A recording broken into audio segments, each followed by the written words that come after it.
What's up, guys? It's your boy, The Happy Camper. We back here with another video. We're gonna go over 5 tips for beginner photographers. There we go. All right, that's it. 5 tips for beginner photographers that I feel like would really just help out and that I've learned over my six-ish years of experience. Number 1, don't overthink shit. I think this is one of the main things that kills your creativity. I know photography at times can seem like super technical and really stressful because you feel like you gotta know all of these numbers and what's the f-stop, what's shutter speed, what's ISO, all of that. But like any creative field, I personally feel like there is no wrong or right way when it comes to creating, except cooking. You can really mess up cooking. Now, don't get me wrong, you should definitely try your best to get comfortable with the basics as far as like exposure. But the rules are just that. Like, once you get good with them and you get comfortable with them, you're gonna be most likely be breaking them anyway to put forth your own creative ideas and stuff that you come up with in your head that you like. I often found out that like things that people would deem as a mistake really lead to the best product. And I made a bunch of videos now about the mistakes I've made. So if you want to find somebody who isn't perfect at this, thing, and I've been doing it for this long now, consider hitting the subscribe button, liking the videos, help your boy out with the algorithm, and we're gonna get back to this tip. Yo, I did not say pause. Look at my face too. Look, I just look like I caught it. But I'm not going to talk about it because I'm trying to be professional on camera. Back to the video. But yeah, I purposely overexpose almost all of my photos. For some reason, I really like the way it looks when it looks like I'm taking pictures in heaven or something like that. Like, it just, I don't know, it gives off a really cool vibe. So I intentionally use things such as Pro Mist filters, Cine Bloom filters, everything just to get those highlights really, really blown out. That's just tip number 2. Try not to compare yourself to others. I literally say this all the time because I do it the most, and I'm subconsciously trying to tell myself to stop while telling you to stop. So hopefully we can both stop comparing each other and create just to create. This one is for sure easier said than done. Like, you could just be scrolling on Instagram, Pinterest, Facebook, go to a cool art gallery and see something somebody else is making, and you think, dang, my work doesn't look like that, and like, this person is killing it. And you start to look at your stuff, and then it kind of devalues your own work in your head. It can be easy to psych yourself out after you see somebody else's work. I mean, like, I do it all the time, and I'm still working on it. Like, a lot of times I'll be laying down on Instagram before I go to bed, and then boom, I see this crazy photo that I just feel like is the pinnacle of photography. I lock my phone, put it away, and I close my eyes and I try to go to sleep. And the only thing going through my mind is, damn. Did you see that? Did you see those colors that he was getting? Like, did you see how, like, the framing? Like, look at the model. The model is crazy. Like, I'm trash.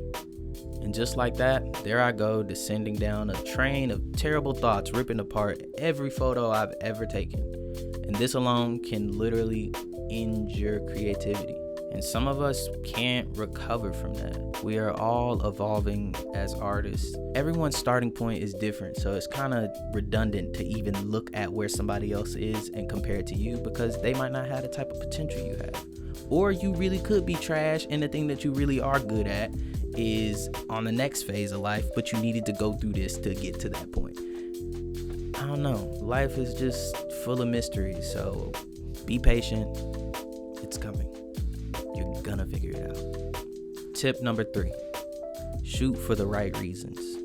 With hustle culture at an all-time high, I feel like everyone is looking for a side hustle to make money, how to make passive income, how to how to make $5,000 in a month without doing anything. I feel like a lot of people lean to photography and try to use photography as just a side hustle, which is fine.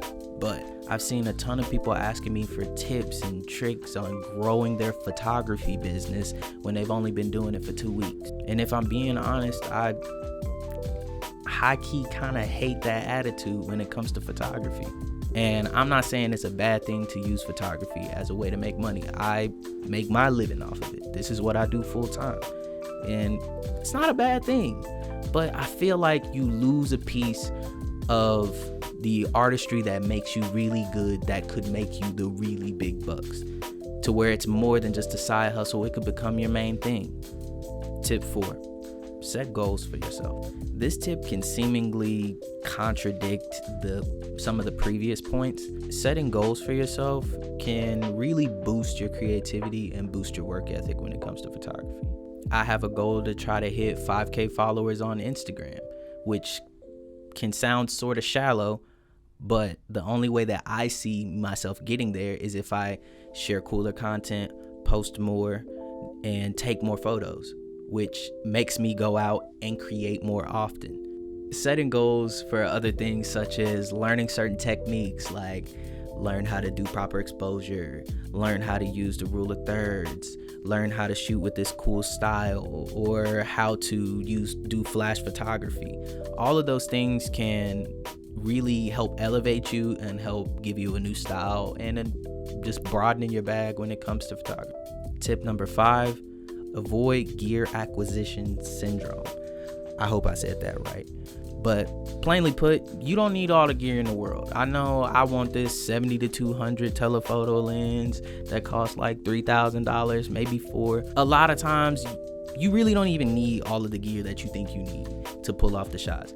So sometimes you think that you need certain pieces of gear to go out and shoot, and you're like, oh, if I had this monitor, I could make better videos. Oh, if I had this tripod, then I could film myself. And I feel like these are things that we just like put in our head, that we need this gear, we need this tech to be creative. When really, you could go out, stack a couple books on top of each other, sit your camera on it. There's your tripod. Where there's a will, there's a way. And the more you put needing gear and needing money to buy more gear in front of your creativity, the less you'll actually create. And then once you get it, you might not even use it that much.